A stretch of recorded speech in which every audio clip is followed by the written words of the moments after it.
Are you a current or future physician assistant wanting to learn more about finances? Then join me on this journey to become a PA the FI way. Hi, my name is Kat, and I'm a practicing certified physician assistant who will be your host. It took me 5 years after I started practicing medicine as a PA to thoroughly dive into my personal finances after I discovered the concept of financial independence. I want to use what I have learned to help you avoid some of the financial mistakes that I have made while sharing some of the financial wins that I have had along the way. Join me as we discuss financial strategies to guide you to becoming a physician assistant on the way to financial independence.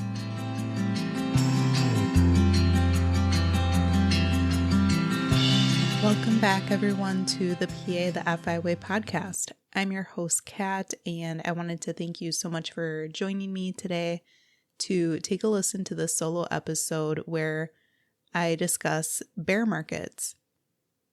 And before we dive into that topic today, I wanted to review just a few brief announcements. The first announcement that I have is for the listeners out there that practiced or worked on the front line during the COVID pandemic in the state of Minnesota. So Minnesota recently rolled out the Minnesota Frontline Worker Pay.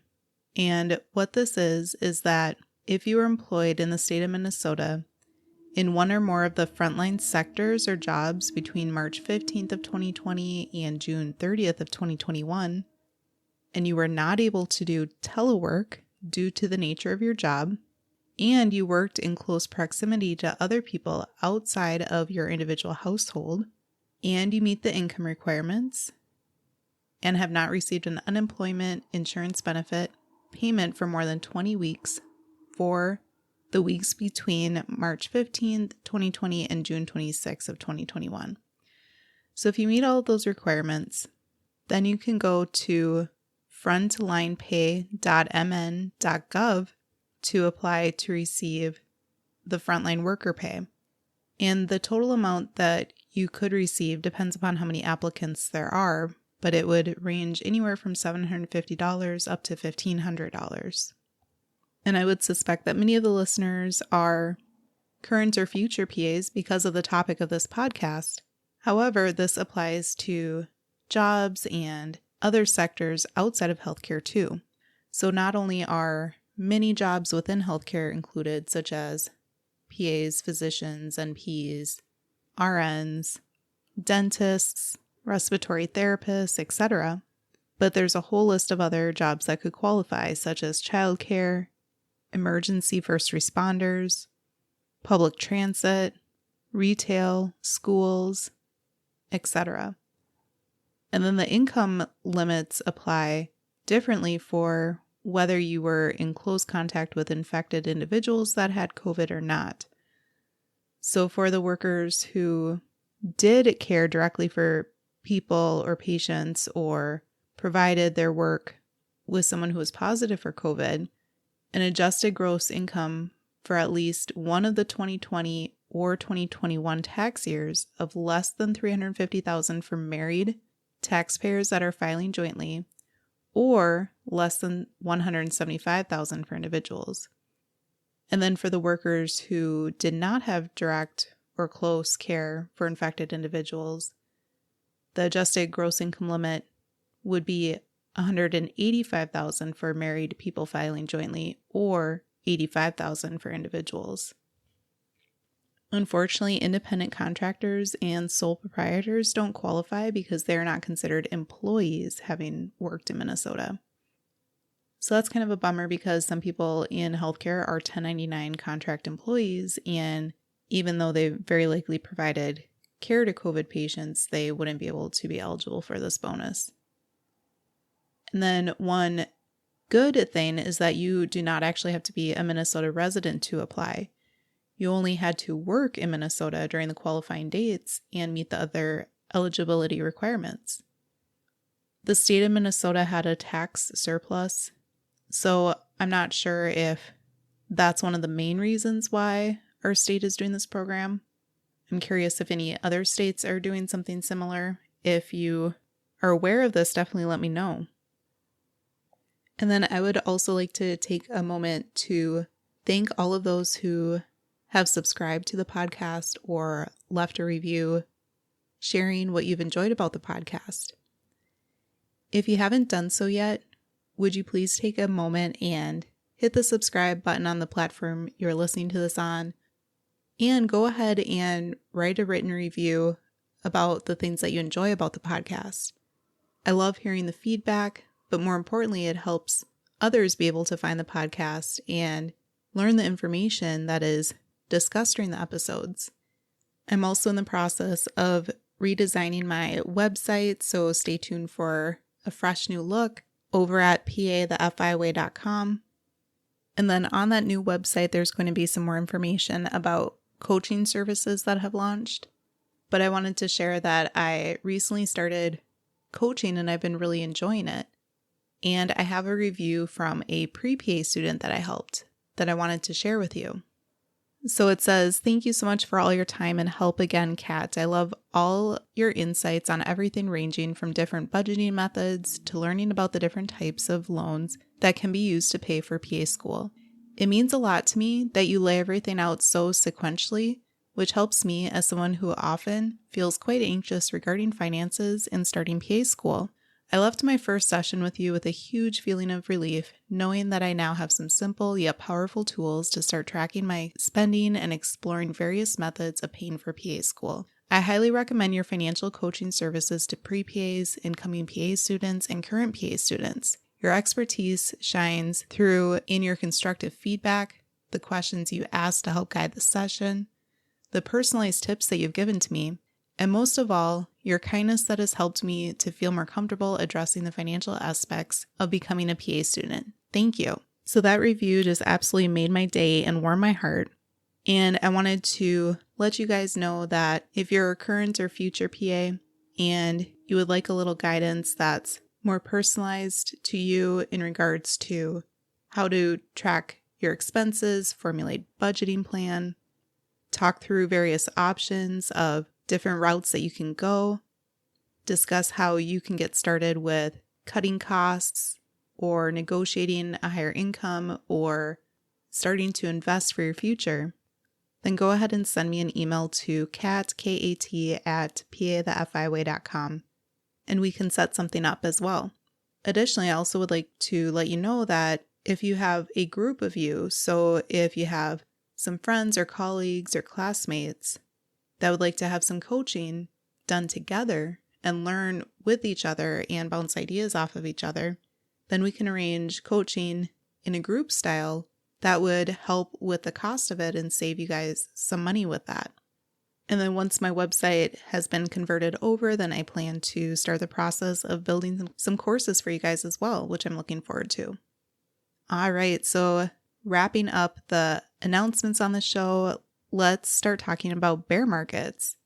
And this is a timely episode because this week, the stock market entered into a bear market. So that's why I wanted to touch on this topic to provide some education as well as to try to help with calming some anxieties that can manifest during these different times throughout your investing lifetime.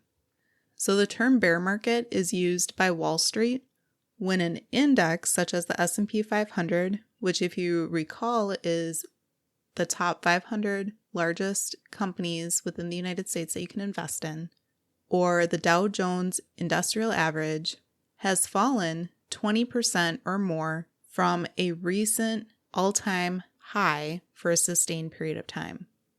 And on the flip side of things, a bull market is when the stock market's doing quite well and rising more quickly and higher than what's expected. If you need some help remembering how to differentiate between the two, a bear will swipe its paw downward, so that means that the stock market is going down, and then a bull will thrust its horns upward, so the stock market's going up. So when the stock market enters a bear market, there are often underlying causes or reasons for this. So for example, currently, the interest rates have recently been raised to try to help combat inflation. And also, we can all feel the effect that inflation is currently having, such as really high prices of gas or groceries or things like that. Additionally, the war in Ukraine is very likely affecting things as well. The last bear market that we had was at the beginning of the COVID pandemic, and the index fell 34% at that time in a month, but it recovered very quickly. It was a very short-lasting bear market. Unfortunately, that's not always the case. Sometimes bull markets drag on for many, many months. One thing that I find interesting about the current stock market situation and bear market going on is the fact that so many of the hot stocks or cool stocks, tech stocks, things like that have dropped a significant portion lower than many of the index funds. So for example, those types of stocks are things like Amazon, Meta platforms, Tesla is down quite a bit. So this also illustrates the importance of why it's highly encouraged that you don't invest all of your money in one or two or a few of the cool or hot stocks to own, because you may think that they are great companies, you like to use them, or you believe in them.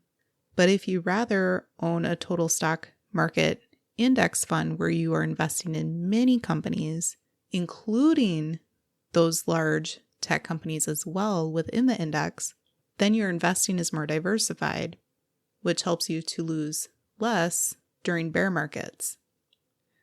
Additionally, currently, cryptocurrency is incredibly low. So some people believe that cryptocurrency can be used to try to help diversify your portfolio as well. And although for some that may be the case, again, with cryptocurrency, it's really important that you not invest a large portion of your portfolio that you can't afford to lose.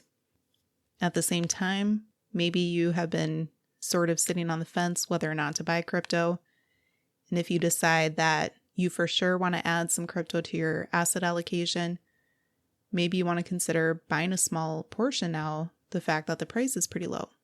So what should you do in a bear market?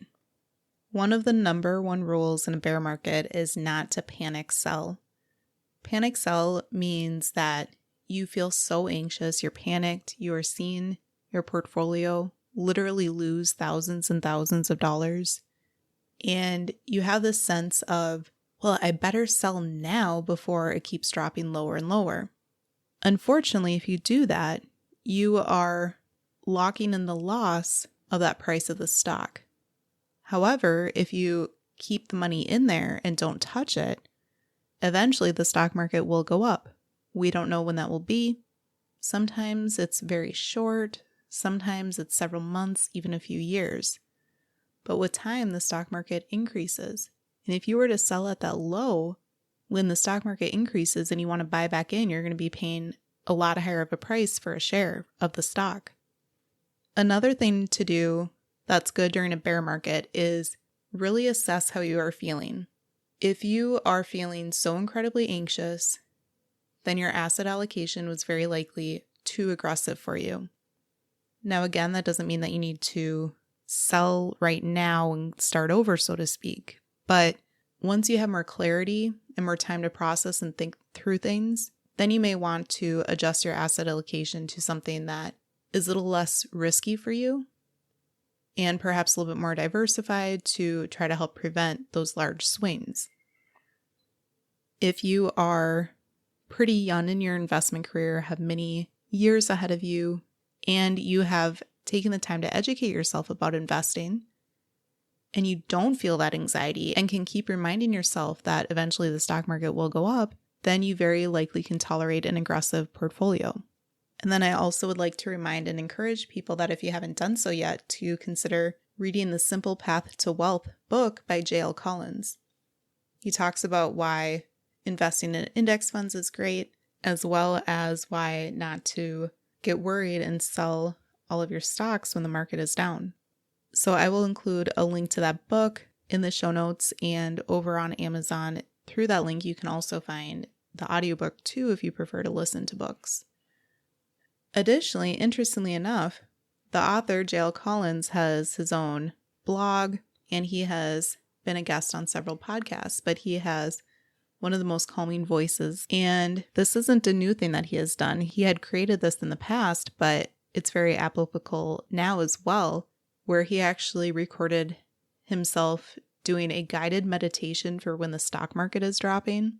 And sure, that may sound a little interesting or perhaps a little bit out there depending upon what you're thinking. But again, if you are so incredibly anxious about what's going on, I really think that it's worth taking a listen to.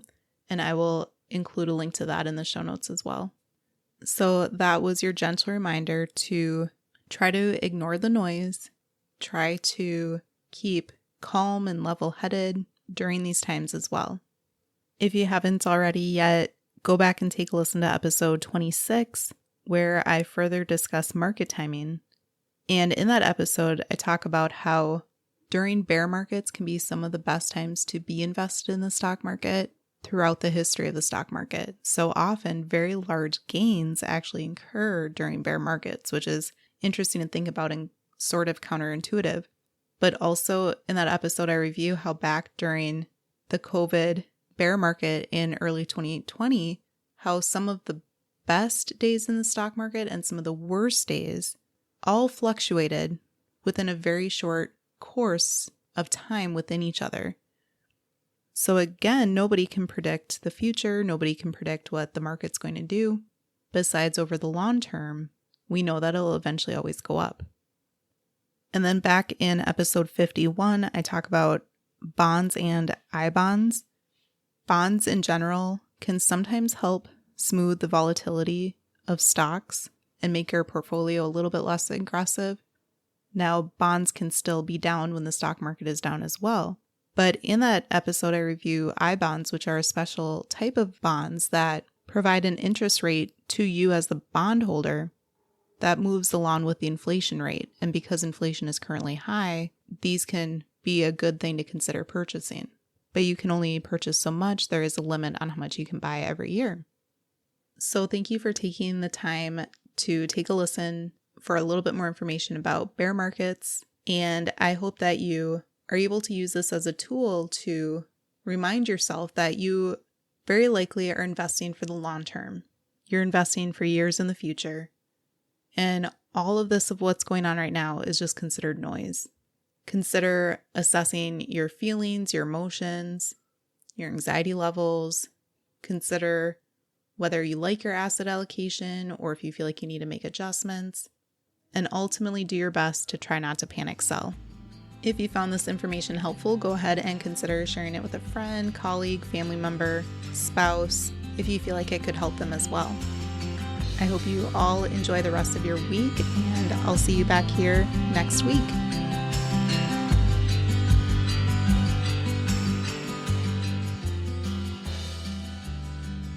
Thank you for tuning in, and I hope that you decide to continue to join me along this journey of becoming a PA the FI way.